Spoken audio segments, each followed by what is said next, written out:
আসসালামু আলাইকুম viewers, welcome back to my channel Shablas recipe. আজকে আমি আপনাদের সঙ্গে বাটার কুকিজের রেসিপি শেয়ার করব। এই কুকিজগুলো দেখতে যতটা সুন্দর, খেতেও ঠিক ততটাই মজার, আর এটা খুব ইজিলি তৈরি করা যায়। আশা করি ভিডিওটি ভালো লাগবে। ভালো লাগলে লাইক, শেয়ার এবং কমেন্টস করবেন এবং আমার চ্যানেলটি অবশ্যই সাবস্ক্রাইব করবেন। তাহলে চলুন ভিউয়ার্স, আর কথা না বাড়িয়ে আমরা মূল রেসিপিতে চলে যাই। কুকিজগুলো তৈরি করার জন্য আমি একটি মিক্সিং বোলের মধ্যে নিয়ে নিচ্ছি রুম টেম্পারেচারে থাকা 3টা ডিম। এবার আমি এর মধ্যে অ্যাড করে দিচ্ছি হাফ কাপ আইসিং সুগার। আমি চিনিটাকে ব্লেন্ডারে দিয়ে খুব ভালোভাবে ব্লেন্ড করে পাউডার করে নিয়েছি। এবার দিয়ে দিচ্ছি 1/4 টিস্পুন লবণ।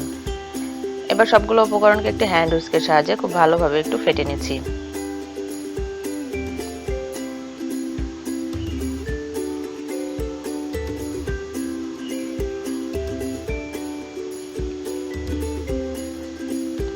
আমার ডিমের মিশ্রণটা ফেটানো শেষ। এবার আমি এর মধ্যে দিয়ে দিচ্ছি হাফ টিস্পুন ভ্যানিলা এসেন্স। এবার আমি এর মধ্যে অ্যাড করে দিচ্ছি রুম টেম্পারেচারে থাকা বাটার 200 গ্রাম পরিমাণ।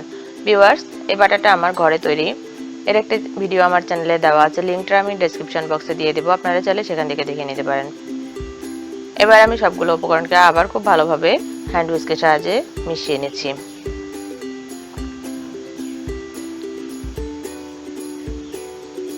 সম্পূর্ণ মিশ্রণটা স্মুথভাবে মেশানো শেষ। এবার আমি এর মধ্যে অল্প অল্প করে অ্যাড করে দিচ্ছি ময়দা। ময়দার পরিমাণটা আমি এখন বলছি না, সম্পূর্ণ মিশ্রণটা মাখানো শেষ হয়ে গেলে আমি ময়দার পরিমাণটা আপনাদেরকে বলে দেব।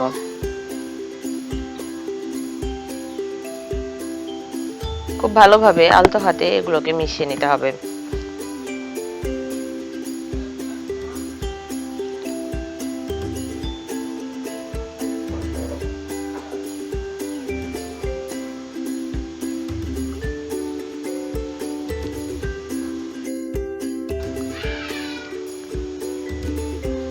এবার আমি হাত দিয়ে এটাকে খুব ভালোভাবে মথে নিচ্ছি।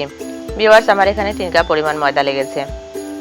এবার আমি ডোটাকে খুব ভালোভাবে হাত দিয়ে 4 থেকে 5 মিনিট ময়ান দিয়ে নিচ্ছি। 4-5 মিনিট ময়ান দেওয়ার পরে আমি ডোটাকে দুইটা অংশে ভাগ করে নিলাম। একটা অংশ আমি এক সাইডে রেখে দিচ্ছি। এবার বাকি যে অংশটা রয়েছে এর মধ্যে আমি অ্যাড করে দিচ্ছি 1/4 কাপ কোকো পাউডার। কোকো পাউডারটা দিয়ে আমি এটাকে আবার খুব ভালোভাবে ডোয়ের সঙ্গে মিশিয়ে নিচ্ছি। মেশানো শেষ। এবার আমি সম্পূর্ণ ডোটাকে 10 মিনিটের জন্য রেস্টে রেখে দিচ্ছি। ফিরছি 10 মিনিট পর।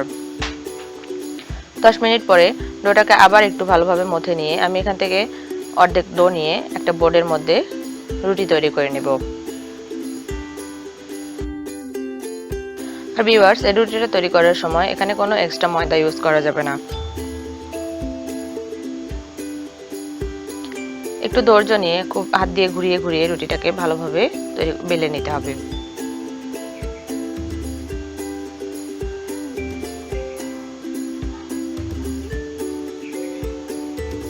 আমার রুটিটা তৈরি করা শেষ। এর পুরোটা আমি আপনাদেরকে দেখিয়ে দিলাম। এবার আমি সাইডে যে অসমান অংশগুলো রয়েছে একটা ধারালো নাইফ দিয়ে সেগুলোকে কেটে দিচ্ছি।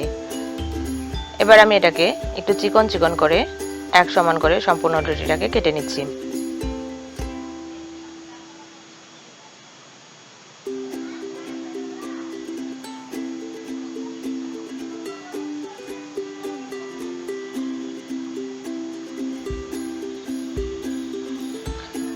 এবার আমি চতুর্থ সাইড থেকে এগুলোকে খুব সমানভাবে কেটে নিচ্ছি।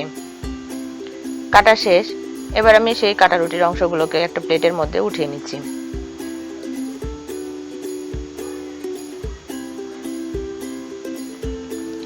এবার আমি সেই চকলেট ডোটা থেকেও অর্ধেক ডোটা নিয়ে আমি আরেকটা রুটি তৈরি করে নিচ্ছি।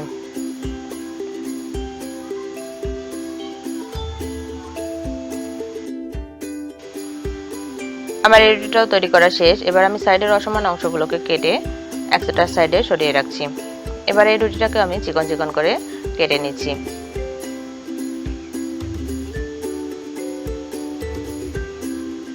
সম্পূর্ণ রুটিটা আমার কাটা শেষ। এবার আমি একটা রুটির অংশ রেখে আরেকটাকে উঠিয়ে দিচ্ছি। ভিউয়ার্স, ভিডিওটি ফলো করলে আপনারা বুঝতে পারবেন আমি এই কাজটাকে কিভাবে করছি। এটা ঠিক বলে বোঝানো সম্ভব নয়। এবার আমি সাদা রুটির অংশ একটা বসিয়ে দিলাম, দিয়ে এগুলোকে আবার নামিয়ে দিচ্ছি।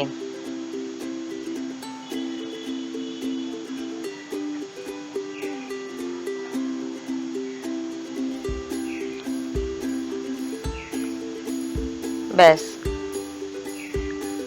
এবার আমি প্রথমবারে যে রুটির অংশগুলোকে উঠিয়েছিলাম সেটা বাদ দিয়ে যে রুটির অংশগুলো নিচে ছিল সেই অংশগুলোকে এবার আমি উঠিয়ে দেব।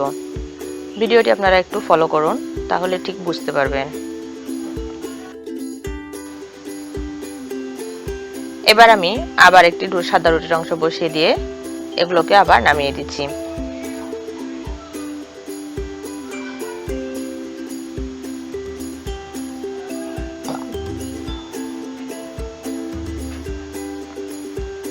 ভিউয়ার্স, আমি এইভাবে প্রথমবারে যে রুটির অংশগুলোকে উঠাবো পরবর্তীতে তার বিপরীতটাকে উঠিয়ে নেব।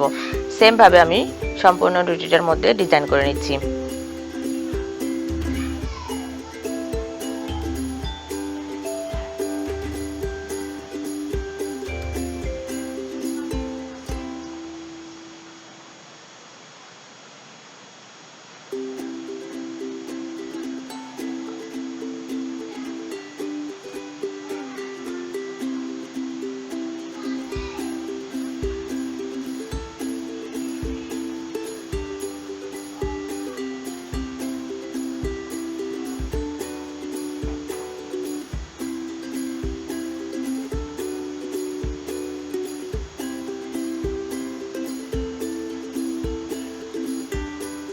ব্যাস, আমার সম্পূর্ণ রুটিটা ডিজাইন করা শেষ। এবার যে অসমান অংশগুলো রয়েছে আমি সেগুলোকে কেটে একটা সাইডে সরিয়ে রাখছি।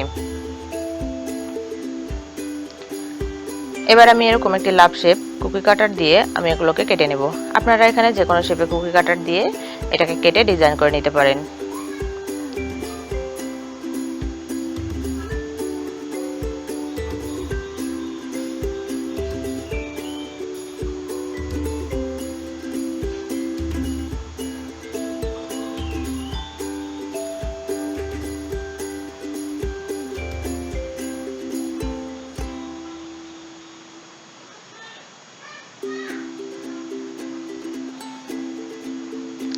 আমি এবার সাইডের অংশগুলোকে সরিয়ে রাখছি।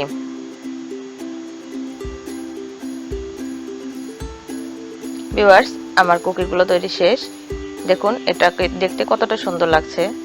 এবার আমি এই কুকিগুলোকে যে প্লেটের মধ্যে বেক করব, এই প্লেটের মধ্যে আমি একটু তেল ব্রাশ করে নিয়েছি। এবার সেই কুকিগুলো আমি প্লেটের মধ্যে উঠিয়ে নিচ্ছি।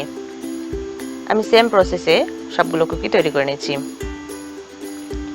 আমার সবগুলো কুকি তৈরি করা শেষ। এবার আমি এগুলোকে বেক করব, এজন্য আমি চুলায় চলে যাচ্ছি। চুলায় একটি আমি হাঁড়ির মধ্যে স্ট্যান্ড বসিয়ে এটাকে 10 মিনিট প্রিহিট করে নিয়েছি এবং প্রিহিট করা হাঁড়ির মধ্যে আমি কুকির প্লেটটা খুব সাবধানে বসিয়ে দিচ্ছি। এটাকে ঢাকনা দিয়ে ঢেকে দিচ্ছি 20 মিনিটের জন্য। 20 মিনিটে চুলার আঁচটাকে মিডিয়াম থেকে সামান্য একটু লোতে রাখতে হবে। ফিরছি 20 মিনিট পর। দেখুন ভিউয়ার্স, 20 মিনিট পরে কুকিগুলো কুকড হয়ে গেছে এবং এটা থেকে খুব সুন্দর একটা স্মেল বের হয়েছে। তারপরও আমি একটি কুকি চেক করে নিচ্ছি, এটা নিচের অংশটা। কুকিজ আমি উঠিয়ে দেখিয়ে নিচ্ছি। এটা নিচ থেকে খুব সুন্দর একটি কালার চলে এসেছে। এই কুকিজগুলো হয়ে গেছে। এবার এগুলোকে আমি ঠান্ডা করে পরিবেশন করে নিচ্ছি। ভিউয়ার্স, তৈরি হয়ে গেল মজাদার হোমমেড বাটার কুকিজ। এই কুকিজগুলো গরম থাকা অবস্থায় একটু নরম হতে পারে, কিন্তু ঠান্ডা হলে এটা অনেকটা শক্ত হয়ে যাবে। আর ভিউয়ার্স, লক্ষ্য করুন কুকিজগুলো নিচ থেকে খুব সুন্দর একটি কালার এসেছে। এটা আমি যেহেতু চুলায় বেক করেছি এজন্য উপর থেকে এটা খুব একটা ভালো কালার আসে নাই। তো ভিউয়ার্স, এই কুকিজগুলো আপনারা সকাল বিকেলে চায়ের সঙ্গে অথবা অতিথি আপ্যায়নেও পরিবেশন করতে পারেন। আশা করি আজকের এই কুকিজের রেসিপিটি আপনাদের ভালো লেগেছে। ভালো লাগলে আমার ভিডিওটিতে অবশ্যই একটি লাইক দিবেন, কমেন্টস করবেন, শেয়ার করবেন এবং আমার চ্যানেলে এরকম নতুন নতুন এবং মজাদার ভিডিওর আপডেট পেতে আমার চ্যানেলটি প্লিজ সাবস্ক্রাইব করবেন। তাহলে আজ আর কথা না বাড়িয়ে এখানেই বিদায় নিচ্ছি। আল্লাহ হাফেজ।